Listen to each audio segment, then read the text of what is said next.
Hello and welcome दोस्तों, आप सभी का स्वागत है मेरे यूट्यूब चैनल प्रेरणा पर। आपके सामने जो एक इमेज है वो कोई इमेज नहीं, वो एक लॉगिन पेज है। ये लॉगिन पेजेस हम इस्तेमाल करते हैं अगर किसी कंपनी ने, कोई ट्रैवलिंग कंपनी है, उसने आपको लॉगिन पेज बनाने दिया है तो इस तरीके का लॉगिन पेज बना करके आप उनको इम्प्रेस कर सकते हैं और एक पैसा कमा सकते हैं। तो इन पेजेस को बनाने के लिए सीखना है तो आप मेरे यूट्यूब चैनल पर बने रहे, इसे सब्सक्राइब कर ले और बेल आइकन को दबा दे ताकि मैं कुछ भी ऐसा इंटरेस्टिंग बनाऊँ तो आपको तुरंत पता चल जाए। अगर इस पर कुछ आगे आपको सीखना है तो प्लीज़ कमेंट करें और मैं सारा का सारा वीडियो आपको पूरी तरीके से कोशिश करूँगा कि प्रोवाइड करूँ। ठीक है, तो आप बने रहें मेरे इस यूट्यूब चैनल में। और अब हम शुरू करते हैं कैसे इस पेज को बनाना चाहिए। तो चलिए शुरू करते हैं। तो चलिए हम लोग कोडिंग चालू करते हैं। देखिए हमने बॉर्डर प्लेट बना लिया है, अब हम लोग डिव डाल रहे हैं। डिव डालने के बाद हम लोग देखिए ये डिव क्या है, ये मेन डिव है जिसके अंदर आपका इमेजेस और ऊपर का नैप बार रहेगा। इमेज कौन सा रहेगा, इमेज हमारा लोगो का रहेगा। देखिए ये नैप बार का मैं आइटम्स बना रहा हूँ, एंकर टैग्स लगा रहा हूँ मैं अपना। ये जितने भी एंकर टैग्स हम लगा रहे हैं ये सारे एंकर टैग्स हमारे इस तरीके से काम करेंगे कि हम लोग जब इस पर क्लिक करेंगे तो इस पर क्लिक करने पर हमारे ये डिफाइंड जो हम लोग होम, अबाउट, कॉन्टैक्टस और एक और अपना जो एंकर टैग बना रहे हैं वो हमारा काम आएगा वहाँ उस पेज को खोलने के लिए। तो चलिए अब इमेज लगा देते हैं। अब ये इमेज क्या काम करेगा, ये इमेज कोई इमेज नहीं है, ये इमेज है आपके लोगो का इमेज कि कौन सा इमेज आपके लोगो में रहेगा। ठीक है, ये आपका लोगो का इमेज लग गया और ये हमारा अभी जो बन रहा है वो हमारा सारा का सारा नैप बार का आइटम्स बन रहा है। ठीक है, देखिए ये सारा कुछ बहुत ही इजी प्रोसीजर है, बस एक प्रोसीजरल तौर पर आप अगर इसको याद रखेंगे तो ये बहुत ही इजी होगा आपके लिए। अभी तो वेबसाइट्स बनाना बहुत ही इजी हो गया है, पहले वेबसाइट्स बनाना बहुत ही हार्ड था, हमें नोट पैड्स में लिखना पड़ता था, बट यहाँ पर ऐसा कोई बात नहीं है। अभी आपको ये VS कोड ID जो है, देखिए मैं स्टाइल लिख रहा हूँ तो ये स्टाइल सारा कुछ अपने आप ऑटोमेटिक ले रहा है। तो आपको सारे कुछ बताता है कि क्या लिखना है, क्या नहीं लिखना है, क्या लिखने का ऑप्शन है आपके पास, क्या ऑप्शन नहीं है। जैसे अभी मैं जो ये ऊपर इमेज लगा रहा हूँ ये इमेज है मेन इमेज। कौन सा मेन इमेज, जो हमारे पेज के बैक पोर्शन में रहेगा। आपने देखा होगा मेरा जो थंबनेल है उसी थंबनेल में देखा होगा कि ये जो हमारा मेन इमेज बैक में लगा हुआ है वो इमेज। अब ये मेन इमेज कहाँ से आया है, जो मैं ये डाल रहा हूँ पिक1। ये पिक1 मैंने पहले ही एक जगह से डाउनलोड किया हुआ है, इसी वजह से ये आपका मेन इमेज मैंने यहाँ पे लगा दिया। लगाने के बाद अब क्या करना है कि ये हमारा जो पूरा सेक्शन बन रहा है, ये जो इमेज का सेक्शन बन रहा है, ये नैप बार का सेक्शन बन रहा है, ये सारा कुछ उसी के अंदर में रहेगा, एक डिव सेक्शन के ऊपर में। देखिए मैंने एक डिव के अंदर दो डिव क्यों बनाया हम, अब मैं आपको यहाँ पे बताता हूँ। देखिए एक जो ये मेरा मेन डिव है ऊपर का, वो मेन डिव है जो सबसे पहला डिव बनाया गया है, और उसके नीचे जो दोनों डिव बनाया गया है वो दोनों डिव कुछ इस तरीके से है कि पहले वाले जो ऊपर वाला डिव है जिसका स्टाइल मैंने Z-1 किया है, और नीचे जो डिव दिया गया है जिसमें मैंने इमेज, लोगो इमेज और अपना नैप बार का आइटम्स डाला हुआ है। तो पीछे का जो है जो Z-इंडेक्स है, Z-इंडेक्स ऐसा कुछ काम करता है कि आपकी इमेज को किस चीज़ को आगे रहना है और किस चीज़ को पीछे रहना है। जैसे Z-इंडेक्स 1 मैंने उसमें डाला है तो वो बॉडी क्या है वो पीछे रहेगी, और जब मैं Z-इंडेक्स 2 डालूँगा तो Z-इंडेक्स 2 आगे रहेंगी। मैं भी आपको करके दिखाऊँगा कि कैसे ये प्रोसीजर काम करता है। तो मैंने यहाँ लिख दिया है, टू मेक एनी डिव और section to be in front side and back side we have to adjust it by the Z-इंडेक्स। ओके, तो ये चीज़ हमें Z-इंडेक्स वैल्यू के द्वारा मेंटेन करना है। मेन इमेज जो हमारा ऊपर का मेन इमेज है वो पीछे रहेगा, और जो हमारा नीचे का मेन इमेज है उसके ऊपर जो आइटम्स आएंगे उनका Z-इंडेक्स हमारा 2 हो जाएगा, ताकि हम लोग जब इसको Z-इंडेक्स यहाँ पर 2 करेंगे। देखिए मैंने लिखा Z-इंडेक्स 2, तो इस Z-इंडेक्स 2 का मतलब ये हो गया कि जो इमेज है वो पीछे रहेगा, और जो हमारा जो ये सब कंटेंट है, नैप बार हुआ, लोगो हुआ, जो भी कुछ हुआ, ये आगे रहेगा। इसलिए मैं यहाँ पे लिख भी दे रहा हूँ, so here in below div Z-इंडेक्स is 2 because it has to be in front side. ठीक है। यहाँ पर इसको फ्रंट साइड रहना है, इसी वजह से जी इंडेक्स को 2 रखना पड़ेगा, ज़रूरी है। चलिए ये सब तो आप समझ गए। देखिए आपको अगर कुछ भी एडिटिंग करना है जो आपको कुछ समझ में नहीं आ रहा है तो उसको ऐसे इंस्पेक्ट एलिमेंट करके करें, ये बहुत इजी होता है। ऐसे आपको वेब डेवलपमेंट करना आसान होता है। वेब डेवलपमेंट करने के लिए आपका सबसे अच्छा आसान प्रोसीजर यही है, एक फ़ायदेमंद है कि आप कुछ भी चेंजेस करिएगा यहाँ पे तुरंत दिखाई देगा, और यहाँ दिखाई देने के बाद आपको ये समझ में आ जाएगा कि अब क्या करना है मेरे प्रोग्रामिंग में, अब क्या नहीं करना है। जैसे मैं ये अभी कर रहा हूँ कि अपने एंकर टैग्स को मैं अभी हाईलाइट कर रहा हूँ। एंकर टैग्स को हाईलाइट करने के बाद मैं इस चीज़ को सारा एक सिस्टम में बैठा लूँगा कि कैसे किसको कहाँ रहना है, किसको कहाँ नहीं रहना है। तो अभी मैं क्या कर रहा हूँ, एक स्टाइल लिख लेता हूँ। ये मेरा स्टाइल में एंकर टैग्स के लिए मैं स्टाइल लिख रहा हूँ कि एंकर टैग्स जितने भी है उसके कलर वाइट हो जाए।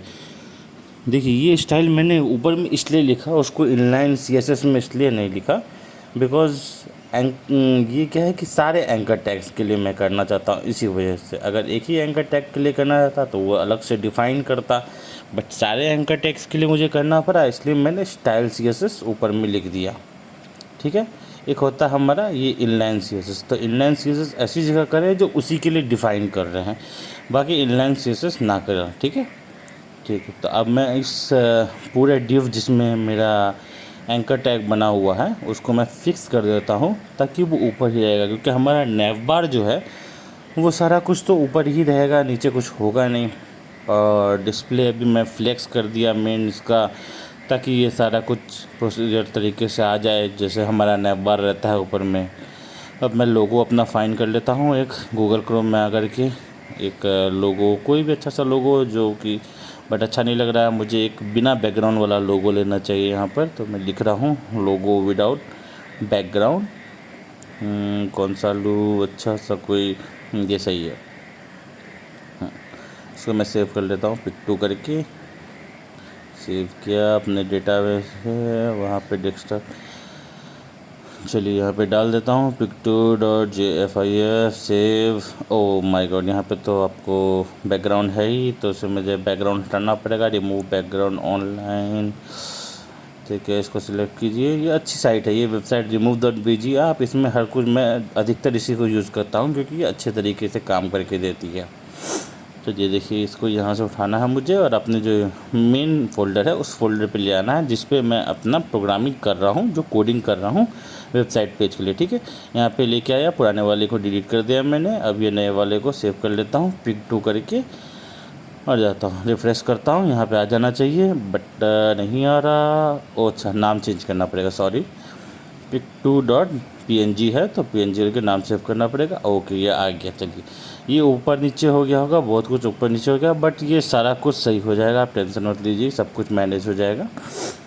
हम बैठे ही क्यों हैं, ये सारी कुछ चीज़ों को बताने के लिए ही आपको कि कैसे ये मैनेज होता है। तो अभी क्या करूँगा, मैं उस डिव को टारगेट करूँगा जो जिस डिव में वो सारा आइटम्स है मेरा, home, about us, contact us, और अपना जो लिंक वाला जो है नैव बार टाइप का बनाया है, इसको मैं राइट लेके चल जाता हूँ और राइट ला करके इसको मैं मैनेज कर लेता हूँ। तो अभी मैं इसका कुछ कोडिंग कर रहा हूँ, यहाँ पे देख लेता हूँ क्या अच्छा लग रहा है क्या नहीं अच्छा लग रहा है। तो लेफ़्ट करके मैं इसको 70% ला करके, हाँ 70% मैंने कर दिया, ये सारा कुछ आ गया, मैंने सेव कर दिया यहाँ पर। अब मैं एंकर टैग को डिज़ाइन करूँगा। एंकर टैग को डिज़ाइन करने के लिए मोटिव ये है क्योंकि एंकर टैग अभी अजीब जैसा लग रहा है। सारे एंकर टैग्स को डिज़ाइन करने के लिए मुझे एक डिफाइंड CSS फिर से स्टाइल में लिखना पड़ेगा, जहाँ पे मैंने एंकर टैग्स के बारे में वो कलर वाइट लिखा था, हाँ यहीं पे, यहाँ पर मुझे कलर वाइट की जगह पे टेक्स्ट डेकोरेशन डालना पड़ेगा। इसको नन कर देना पड़ेगा टेक्स्ट डेकोरेशन को। टेक्स्ट डेकोरेशन नन हो गया। उसके बाद क्या करूँ, एंकर टैग्स में कुछ नया और कुछ तो चाहिए नहीं अभी। कलर कलर कलर ऑरेंज, पता नहीं चल रहा है कलर ऑरेंज, बट देखते हैं। फ़ॉन्ट साइज क्या रखूँ इसका, मैं कुछ भी, आप कुछ भी चूज़ करते हैं। मैं 25 पिक्सल यूज़ कर रहा हूँ, बट ऐसा ज़रूरी नहीं है कि आप 25 पिक्सल यूज़ करें। कुछ भी यूज़ कर सकते हैं। मैं एक फॉर एग्जांपल 25 पिक्सल यूज़ कर लेता हूँ। यहाँ से इसको ऑरेंज को हटा करके वाइट कर लेता हूँ। तो ये रहा मेरा वाइट में एंकर टैग्स आ गए सारे के सारे। अब एंकर टैग से मुझे कुछ मार्जिन लेफ्ट करना पड़ेगा, जो कि सबके बीच में कुछ डिफरेंस बना देगा। बहुत चिपका चिपका सा लग रहा है, तो वो अच्छा नहीं लग रहा है। हाँ देखिए, मार्जिन लेफ्ट करने के बाद अच्छा लग रहा है बहुत कुछ। 25 पिक्सल करके देखता हूँ, अब और बेहतर लग रहा है। ठीक है, अब मैं मार्जिन टॉप करने की कोशिश करता हूँ। मार्जिन टॉप, ताकि ऊपर से गैप आ जाए। मार्जिन टॉप पे 15 पिक्सल, कुछ नहीं हुआ। हुआ क्यों नहीं कुछ? 35 पिक्सल, फिर भी कुछ। ओह सॉरी, मुझे एंकर टैग्स में मार्जिन टॉप नहीं करना है, मुझे डिव को टॉप से नीचे कर देना है। तो यहाँ मैं डिव को लूँगा, डिव को टॉप से कुछ 25 पिक्सल नीचे कर दूँगा। हाँ देखिए आ गया। ये आपको जितना करना है वो आपकी मर्ज़ी के ऊपर में है, वो उतना आप कर सकते हैं। तो एंकर टैग्स का मैंने सारा जो डेकोरेशन है वो अब तक कर चुका। अब एंकर टैग्स का कुछ नया करूँगा, जो है कि होवर करने पर क्या होगा, आप जब भी माउस उसके ऊपर लाइएगा तो वो अपना कलर और तरीका चेंज करेगा। तो मैं इसका होवर में कलर चेंज कर देता हूँ, इसको ब्लू कर देता हूँ। जो हमारे टेक्स्ट का है वो ब्लू हो जाएगा, बैकग्राउंड कलर जो होगा वो हमारा ऑरेंज हो जाएगा। तो ये कैसा दिखेगा। और बॉर्डर को हम लोग कर देते हैं, बॉर्डर रेडियस को 8 पिक्सल। सेव करते हैं, अब देख लेते हैं। देखिए ये है, अच्छा नहीं लग रहा है, कुछ पैडिंग डालना पड़ेगा क्योंकि बड़ा बंद बंद सा लग रहा है। तो कुछ पैडिंग डाल देते हैं इसमें। पैडिंग डालने के लिए हमने 25 पिक्सल का पैडिंग दिया, नहीं 12 पिक्सल का। 12 पिक्सल का पैडिंग अच्छा रहेगा। देखिए अच्छा लग रहा है, अब कोई प्रॉब्लम नहीं है, 12 पिक्सल का पैडिंग सही लग रहा है। अब इसके बाद क्या है कि ये तो आपका हो गया कि कैसे ये काम कर रहा है। अब हमारा लोगों को कुछ अच्छा करना पड़ेगा। इसके विड्थ को खाली हम लोग मैनेज कर देंगे तो सारा कुछ हो जाएगा। बहुत ही छोटा हो गया है तो विड्थ हमारा, हाँ तो विड्थ को अब हम लोग यहाँ पर इतना मैनेज कर देते। आप अपने हिसाब से मैनेज कर लिए, ज़रूरी नहीं है कि मैंने जो लिखा है 7W क्या होता है, जो हमारा स्क्रीन है उसका विड्थ पे ये काम करता है VW। ठीक है, तो ये ज़रूरी नहीं है कि मैंने जो विड्थ दिया है वही विड्थ आप भी दें। आपको जितना अच्छा लगता है, जो अच्छा लगता है देखने में। मैं एक फॉर एग्ज़ाम्पल 5W लिख दे रहा हूँ विड्थ, तो 5W ही देना ज़रूरी नहीं है, आप जैसा देना चाहे वो दे सकते हैं। ठीक है, तो 5W मैंने दे दिया यहाँ पर। और अब हम लोग क्या करेंगे, इसका एक्टिव होवर तो हमने कर दिया कि जब वहाँ पर ले जाएंगे माउस तो वो होवर क्या करेगा। अब क्लिक करने पर वो कैसा दिखेगा वो हम कर रहे हैं। तो कलर मैं कर देता हूँ ब्लैक, और बैकग्राउंड कलर कर देता हूँ लाइट ग्रीन। ओके, यहाँ पे देखता हूँ, देखिए अच्छा लग रहा है, ठीक ठाक लग रहा है, हाईलाइटेड दिख रहा है थोड़ा सा। आप चेंज कर सकते हैं अपने हिसाब से, मैं बस एक रैंडम व्यू बता रहा हूँ आपको कि अच्छा लग रहा है। ओके, बाकी अब ये देखिए, ये मेन पार्ट हमारा ख़त्म हो गया। अब हमारे क्या करना है, नीचे जो लॉगिन फॉर्म है, जो मेन लॉगिन फॉर्म हमारा होना चाहिए पेज में, वो हम लोग लॉगिन फॉर्म डालेंगे। तो यहाँ लिख देते हैं, now from here we will prepare for the form for the login page. अब देखिए मैं आपको एक चीज़ बताता हूँ, यहाँ आपको समझने की ज़रूरत है, कोडिंग देखने की ज़रूरत है, कोडिंग काम कैसे कर रहा है वो कोडिंग देखने की ज़रूरत है। इसलिए मैं यहाँ पे क्या कर रहा हूँ, इस वीडियो को यहाँ पर थोड़ा मैं फास्ट फॉरवर्ड कर दे रहा हूँ, क्योंकि ये देखना आपके लिए ज़रूरी नहीं है, ये समझना आपके लिए ज़रूरी है कि ये काम कैसे करता है। तो मैंने क्या किया, एक मेन डिव बनाया, उसमें दो तरीके के डिव बनाए हैं। एक डिव ब्लैंक बना दिया है, और एक जो ये दूसरा डिव बनाया है उस डिव के अंदर में फॉर्म डाल दिया है। अब उस फॉर्म को मैं अपना लेबल और पास यूज़र लेबल इनपुट वो सारा कुछ डाल करके, सबमिट बटन डाल करके सब कुछ, और शो पासवर्ड का बटन डाल करके सब कुछ क्लिक कर रहा हूँ। ठीक है, वो सब करने के बाद जब मैं डिव को स्टाइलिंग कर रहा हूँ, तो ये क्या है, आप बोल रहे होंगे एक डिव के अंदर दो डिव क्यों डाला है। जो दूसरा डिव है वो कुछ और काम करेगा, और जो पहला डिव है वो कुछ और काम करेगा। पहला डिव उसको एक बैकग्राउंड कलर देने की कोशिश करेगा, और जो लोअर डिव है जिसमें मैंने फॉर्म डाला है उसे फॉर्म को मैनेज करने का काम करेगा। ठीक है, तो ये दोनों ही डिव अपने अपने रास्ते में चलेंगे। इसको मैं थोड़ा फास्ट फॉरवर्ड कर दिया हूँ। और देखिए पोजीशन फिक्स इसलिए करना ज़रूरी है ताकि ये पेज में और आगे कुछ आएगा नहीं, तो इसी वजह से इसको मैंने फिक्स्ड कर दिया है यहाँ पर। तो देखिए ये हमारा डिव तो आ गया है यहाँ पे हर कुछ तरीके से, बट हमारा यूज़र नेम और पासवर्ड आपको देखने में लग रहा होगा कि सब कुछ चिपका चिपका सा है। ये बैकग्राउंड रेड कलर इसलिए मैंने किया है क्योंकि ताकि ये पता चले, हाइलाइटेड दिखाई दे। मैं उसको बैकग्राउंड रेड कलर करूँगा नहीं, वो वैसा ही रहेगा, बट हाइलाइटेड दिखने के लिए मैंने इसको बैकग्राउंड रेड कलर दिखाया कि हमारा जो डिव है वो डिव जा का आ रहा है, किस पोजीशन में है डिव। ठीक है, तो इस पोजीशन में भी हमारा डिव है, इतना जगह पर डिव है, तो इसको हम लोग मैनेज करेंगे। वहाँ पर हमने करके यहाँ पे CSS को लाके इनलाइन CSS में डाल दिया। यही फ़ायदा होता है, जब हम उस जगह को डिफ़ाइन कर रहे हैं तो वहाँ इनलाइन CSS लगाएंगे, जब वहाँ डिफ़ाइन नहीं कर रहे हैं तो इनलाइन CSS नहीं लगाएंगे। समझे इस चीज़ को? तो यहाँ मैंने इनलाइन CSS लगा दिया। अब इसको चेक कर रहा हूँ कि कितना हाइट जानना ज़रूरी है और कौन कलर होना अच्छा लगेगा। ठीक है, तो ये हाइट सही है मेरे लिए। और कलर में ये ओपेसिटी, ये जो आगे पीछे कम दिखता है ज़्यादा दिखता है, ये चीज़ ओपेसिटी से होता है। आप ओपेसिटी को 0 से लेकर के 1 के बीच में कुछ भी डिफ़ाइन कर सकते हैं, वो आपके मन पे है। 0 से 0.1, 0.2, 0.3, 0.4, 0.5, 0.6, जो चाहे वो ओपेसिटी से आप मैनेज कर सकते हैं। जितना कम ओपेसिटी रखिएगा, 0.1 में सबसे कम दिखाई देगा वो डिव, और 1 में पूरा पूरा दिखाई देगा, पूरा आर पार कुछ नहीं दिखाई देगा, सिर्फ डिव दिखाई देगा। ठीक है, तो ऐसा ओपेसिटी का काम होता है। तो ये आप लिख रहे हैं, ये देखिए मेरा पूरा कोडिंग चल रहा है इसी के ऊपर में कि कैसे पूरा लॉगिन फॉर्म मैनेज करें। वहाँ पर लॉगिन फॉर्म को वहाँ मैनेज करना सबसे बड़ी चीज़ है।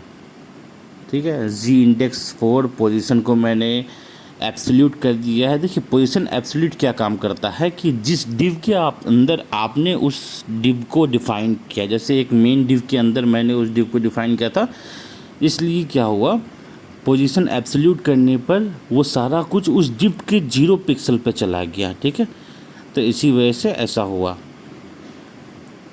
अब मैं क्या करता हूँ कि इस पूरे पेज के लिए कोई गूगल फ़ॉन्ट चूज़ करता हूँ। मैं मोस्टली मॉन्सेराट ही यूज़ करता हूँ, क्योंकि मॉन्सेराट मुझे अच्छा लगता है। आपको जो भी अच्छा लगता है आप गूगल API फ़ॉन्ट से ले सकते हैं और ले करके उसको अपने CSS या HTML में लगा सकते हैं। तो यहाँ पर आप उसको लगा लें और यहाँ पर उसके अगेंस्ट CSS लगा ले। बॉडी पे ही लगाए। बॉडी पे लगाने से ये फ़ायदा होता है कि जितना सारा जगह है हर जगह वो बॉडी का CSS ऑटोमेटिक लग जाता है। ठीक है, तो ये बॉडी में अब के बाद जितना भी फ़ॉन्ट लगेगा वो सारा मॉन्सेराट से ही लगेगा। देखिए हर जगह एक ही बार में सारा का सारा कुछ आ गया। अब आप अलग अलग लगाते हैं तो हर जगह अलग अलग लगाना पड़ता है, वो भी कोई इशू नहीं है, बट वही है कि एक काम को कई हेक्टिक करे। मैं ये लॉगिन फॉर्म लिख लिया और लॉगिन फॉर्म लिख करके अलाइन आइटम्स को सेंटर कर दिया। अलाइन आइटम्स को सेंटर करने पर ये सेंटर इसलिए नहीं हुआ क्योंकि हमारा विड्थ है जो उसको हम लोग को चौड़ा करना पड़ेगा। ये लॉगिन फॉर्म हमारा पतला हुआ है तो इसको हम लोग को थोड़ा पूरा का पूरा इसको चौड़ा करना पड़ेगा। VW से हम लोग इसको चौड़ा करेंगे। आप जितना चाहे वो विड्थ कर सकते हैं इसका। तो इसका विड्थ मैं अभी लिख लेता हूँ कि कितना कितना। ये देखिए इनलाइन CSS इसलिए लिख रहा हूँ क्योंकि यहाँ पे ज़रूरी है इस चीज़ को इनलाइन CSS में लिखना, क्योंकि उसके नीचे हमारा क्या है एक चेकबॉक्स भी इनपुट में है। और वो अगर मैं इनपुट में इनलाइन CSS की जगह ऊपर में स्टाइल टैग दे करके लगाऊंगा तो क्या होगा, सारा का सारा उसको ले लेगा और वो लेना मेरे लिए प्रॉब्लम हो जाएगा। इसी वजह से मैं यहाँ पर इनलाइन CSS डाल रहा हूँ। ऊपर में जो भी मैंने स्टाइल टैग में डाला था इनपुट को वो हटा दिया। तो अब देखिए वो चेकबॉक्स जो है वो चेकबॉक्स वैसा ही रह गया और इनपुट बढ़ गया। ये फ़ायदा हुआ इनलाइन CSS लगाने का मुझे यहाँ पर। तो मैंने यहाँ पर inline CSS border radius 8 pixel करके सारा कुछ लगा दिया है।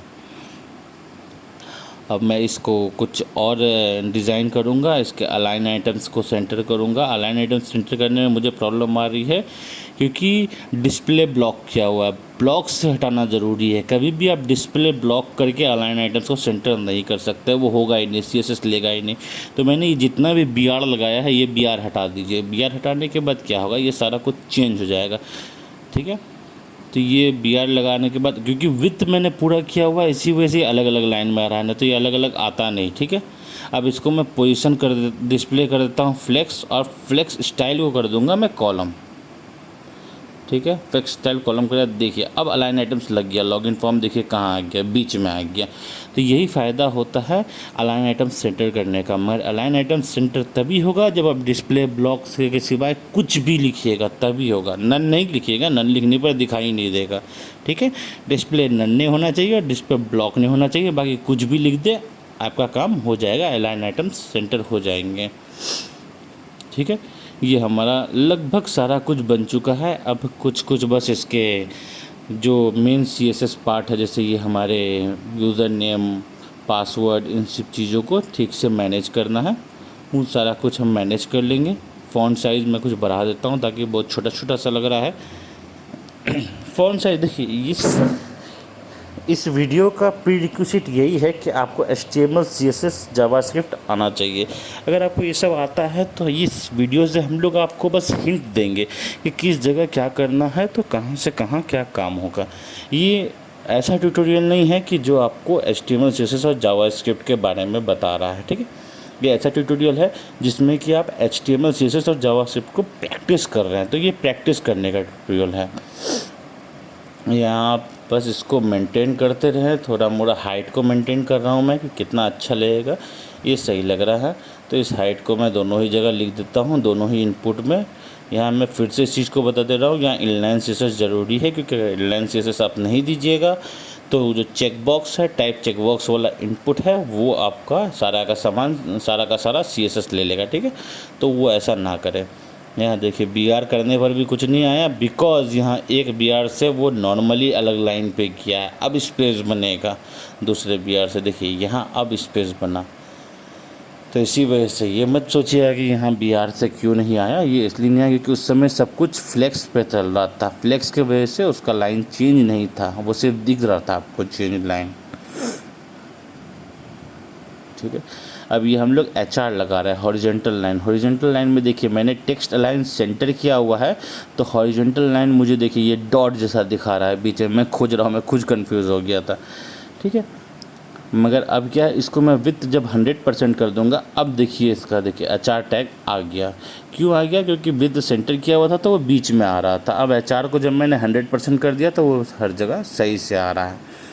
अब हमारा जो सबमिट बटन है, उस बटन को थोड़ा मोड़ा कॉन्फ़िगर कर लेता हूँ, थोड़ा मोड़ा स्टाइलिंग कर लेता हूँ, उसमें अच्छा सा लगेगा। वाइट कर लिया है, इसको मैं ब्लू कर लेता हूँ थोड़ा सा।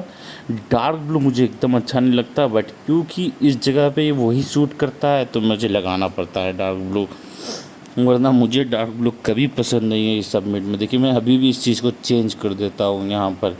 अगर आपको कोई भी डाउट्स है कि कैसे क्या करना है, किस चीज़ का क्या करना है, मैं पर्सनली आपको आपके ईमेल में या किसी तरीके से आपको, हाँ ये चीज़ जो अभी सबमिट लेफ़्ट से राइट गई, इसके लिए मैं आपको कुछ बता देता हूँ। इसका प्रोग्रामिंग है फ्लोट राइट, फ्लोट लेफ़्ट।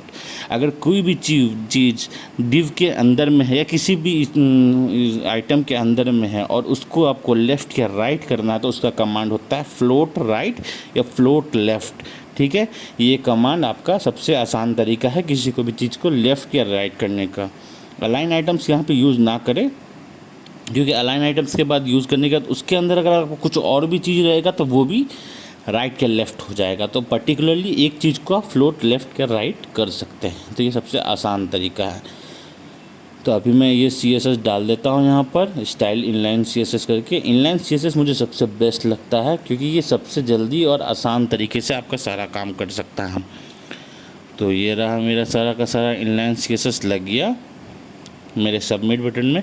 अब अगर जिसने लॉगिन नहीं किया हुआ है तो उसके लिए भी तो मुझे कुछ चाहिए, तो उसके लिए मुझे यहाँ पर एक लिखना पड़ेगा डिव, जिसके अंदर मुझे 2 पैराग्राफ्स डालने पड़ेंगे। तो डिव के अंदर में पैराग्राफ डालना बेहतर होगा। यहाँ पे मैं डिव डाल रहा हूँ, डिव को पैराग्राफ को डिव के अंदर डाला, एक और पैराग्राफ लिखूँगा जिसके अंदर मुझे रजिस्टर करने का बटन देना पड़ेगा। बटन तो नहीं, वो एक ऐसा ऑन क्लिक लगाऊंगा जावास्क्रिप्ट के थ्रू कि वो उस पेज पे जाएगा, वो प्रोसीजर होता है, ठीक है। तो ये मेरा लग गया। अब इसको मैं जा कर के वहाँ पे देख लेता हूँ कि कैसा लग रहा है, कैसा डिस्प्ले फ्लैग करके मैं गया, देखिए अच्छा लग रहा है। अब इससे मुझे थोड़ा राइट करना है ताकि ये सबमिट बटन के नीचे में आ जाए। इसको मैं राइट करता हूँ, मार्जिन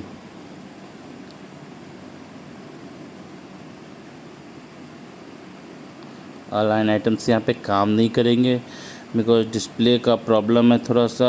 अलाइन आइटम्स इसमें काम नहीं करेंगे, यहाँ पे दिख रहा है। वजह क्यों अलाइन आइटम्स यहाँ पे काम नहीं कर रहे हैं, इसका सबसे पहला वजह है कि ये जो you are yet not registered, ये खुद ही एक स्मॉल बंच में है। ये लिमिटेड जगह पर है, विथ इसका पूरा ले नहीं पा रहा था, इसी वजह से यहाँ पे अलाइन आइटम्स काम नहीं कर रहे हैं। तो इसको मैं क्या करूँगा, इसको मैं यहाँ से डिलीट करके कुछ और लगाना चाहिए मुझे। अलाइन आइटम्स यहाँ पे वर्क नहीं करेगा मेरा, इसलिए मैं रिफ़्रेश करके देखता हूँ कुछ और लगाने का। मार्जिन लगा देता हूँ, सबसे बेहतर यही होगा कि मार्जिन लगा देना सही होगा। मार्जिन लेफ़्ट लगा देना ताकि ये अपनी जगह पर आ जाएगा। तो मैं मार्जिन लेफ़्ट लगा करके कुछ पिक्सल्स का या इसका दे देता हूँ, VW देना बेहतर होगा।